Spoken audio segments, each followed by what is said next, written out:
যেহেতু ট্যাক্স আদায় কম, আমরা সবসময় চেষ্টা করি বিভিন্নভাবে রেট বাড়িয়ে দিয়ে। তো এই জায়গা থেকে যদি আমরা বেরোতে না পারি, তাহলে আমাদের কম্পিটিং কান্ট্রির সাথেগুলো আমরা কম্পিট করতে পারবো না। ট্যাক্স জিডিপি রেশিও কম, এটা আর একটা বড় কারণ হচ্ছে আমাদের কমপ্লায়েন্স লেভেল খুবই পুয়ার। আমাদের 1,14,00,000 ট্যাক্স পেয়ার আছে। আমাদের সেই 1,14,00,000 ট্যাক্স পেয়ারের মধ্যে মাত্র 45 লাখের মতো রিটার্ন দেয়। এর মধ্যে 2/3 রিটার্ন দেয় জিরো রিটার্ন, যাদের কোনো ইনকাম, ট্যাক্সেবল ইনকাম নাই। আবার 45 লাখ রিটার্ন দেয়, 80 লাখ রিটার্ন দেয় না।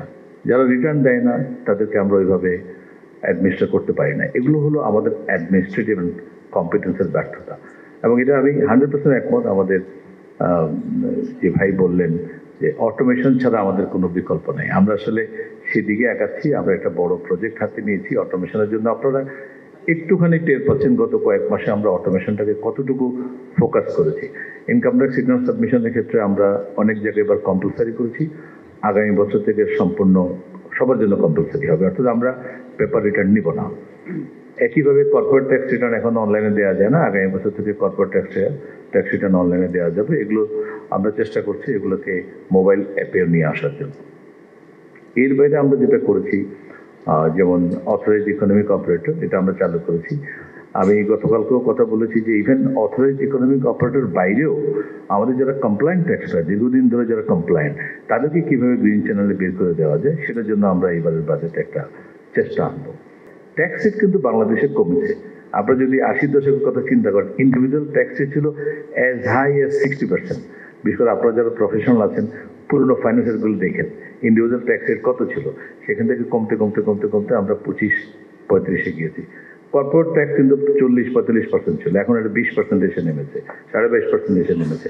আসলে আমাদের আর এই কর্পোরেট ট্যাক্স বা ইন্ডিভিজুয়াল ট্যাক্স আর কমানোর সুযোগ নাই। আপনারা যদি ডেভেলপ কান্ট্রিগুলো দেখেন, সেখানে ইন্ডিভিজুয়াল ট্যাক্স রেট কোথাও কোথাও অ্যাজ হাই অ্যাজ 55-60% পর্যন্ত এখনও পেমেন্ট করা হয়। আমরা যেটা চেষ্টা করব যে যাতে করে, যেটা বললেন যে মিনিমাম ট্যাক্স নিয়ে যে প্রশ্নটা এসছে, এটা নিয়ে অনেক বড় কমপ্লেইন। আমরা এই জায়গাটাতে হয়তো পুরোপুরি ছাড় দিতে না পারলেও এমন একটা মেকানিজম করব যাতে করে অ্যাটলিস্ট আপনারা আপনাদের মিনিমাম ট্যাক্স বা টার্ন ওভার ট্যাক্স বা প্রফিটেবিলিটির বাইরে যে ট্যাক্সটা দিয়েছেন, সেটা যেন আপনারা ফিউচারে ক্যারি ফরওয়ার্ড করতে পারেন। যখন আপনি প্রফিট বেশি দেখাবেন বা প্রফিট বেশি হবে, তখন যেন আপনারা অ্যাডজাস্টমেন্ট নিতে পারেন। আসলে আমাদের মূল রেভিনিউ আসবে ভ্যাট এবং ইনকাম ট্যাক্স থেকে। কাস্টমস থেকে আমাদের ডেফিনেটলি এটা কমে যাবে। যেমন এলডিসি গ্র্যাজুয়েশন নিয়ে বলেছেন যেটা আমরা এখনই রেডি কিনা, কিন্তু এটাও সত্য কথা। হয়তো আমরা অল্প সময়ের জন্য ডেফার করতে পারবো, কিন্তু এটা কিন্তু অপশান না, এটা কম্পালশন। এটা খেয়াল রাখবেন।